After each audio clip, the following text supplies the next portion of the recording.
I left social media a year and a half ago, and I was gone. I didn't make any announcements. I had a thriving business on social media. I retired from corporate in my 30s, and I decided to burn it all down. And I'm going to share with you why I made that decision. So, welcome to episode 1 of Unfinished but Still Blessed. Today I'm going to talk about what made a prophet put the closed for business sign up and hang it on her door and shut everything down and shut everybody out, with the exception of my immediate family. So, let's go, yeah. I was tired and I felt my health declining. I was tired. I was stressed.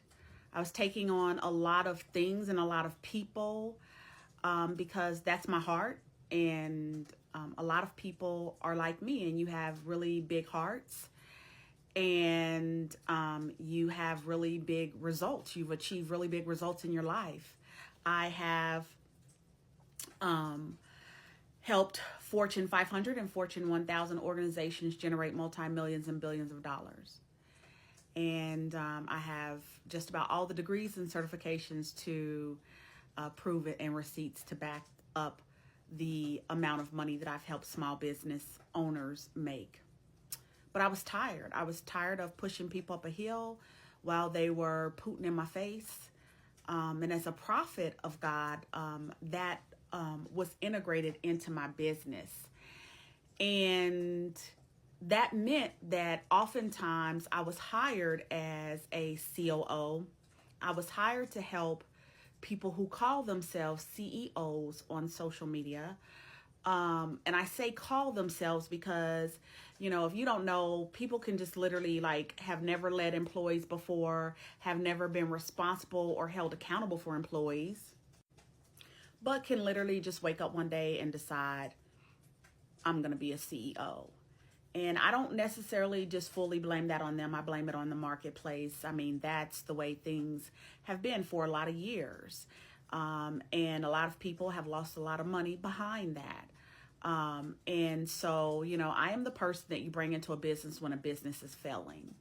And when you need to generate more income and you need to incorporate some structure, some systems, some processes into your business, and have that streamlined up through one person who is managing all the people, who manage all the processes, who implement all the systems. I am that person. And I loved what I did for the most part until I started to have really blinding migraines.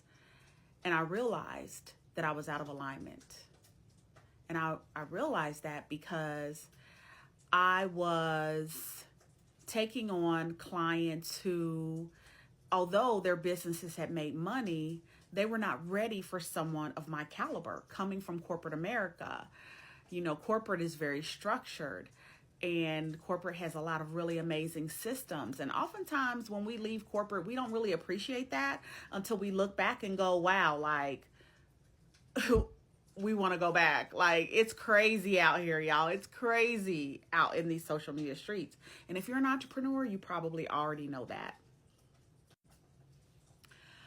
But I often found myself working with women who I was helping to build their confidence again. I was helping women who needed to heal, who needed help with their healing process, and who needed help owning their healing process.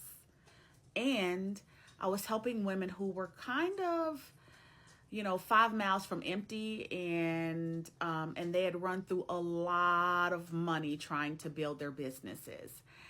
And that meant that I did a lot of soft skill work. I did a lot of personal development work. And oftentimes people would start generating hundreds and thousands of dollars, and they felt like they couldn't even quantify who I was. They couldn't describe who I was. They didn't know how to, quantify my complete value. And what I found after a while was that the number one reason was that I was completely out of alignment. I was running away from my calling. And many of you may feel the same way. As a prophet, I have been someone who often did not even want to claim the name of a prophet. I didn't want to claim the name of being a Christian because Christians can be very judgmental. Christians can be very suchy much. And Christians will have you literally, again, not wanting to even claim the name of being a Christian. And so I didn't want to be that. And I felt like if I'm going to be judged for who I am prophetically, then I'll be the opposite of that. I'll be a menace. You know what I mean? Like I'll be the opposite of that. And I won't give away my oil to anybody out here anymore. And so I shut it all down because a lot of these women knew that I was using my prophetic skills and abilities to help them and help their businesses. I mean, I've literally helped people close 7-figure business deals because there were things that God told me about those business transactions that helped them avoid pitfalls. Yet, when the rubber met the road, people could not quantify the value that I brought to their business. And so for me, I had to really acknowledge that not only was that disheartening, that they wanted to keep me around, but they didn't want to refer me to any other clients because they didn't want to lose me. But at the same time, I had to understand that my gifts didn't belong to them and my gifts didn't belong to me.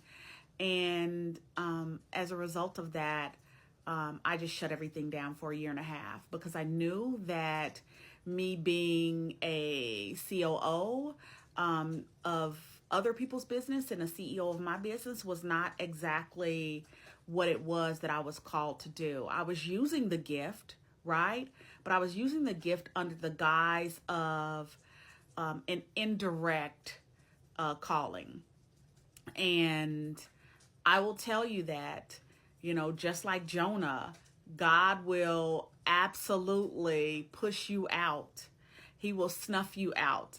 He will find a way to make things be his way.